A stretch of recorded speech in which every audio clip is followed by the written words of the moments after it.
إبليس اتطرد من الجنة، وهو خارج من الجنة قال كلام خطير جدا.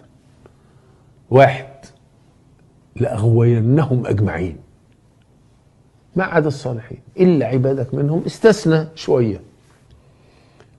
ومع ذلك لما تيجي تبص في الكرة الأرضية تلاقي الغواية مش كتير. كم واحد قتل؟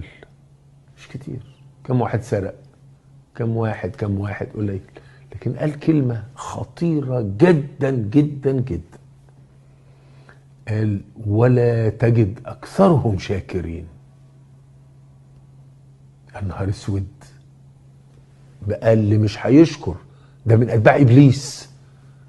ولا تجد أكثرهم شاكرين، مش هخلي حد يشكرك يا رب. وربنا أكد هذا الكلام في آية أخرى، قال: وقليل من عبادي الشكور.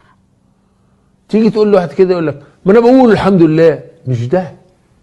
مش ده المطلوب.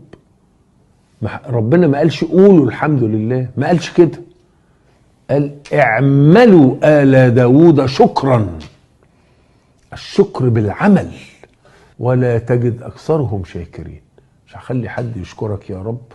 وتلاقي واحد عنده الزوجة والأبناء وسيارة فاخرة ومسكن فاخر ومش طايق نفسه، وضغطه عالي وسكره عالي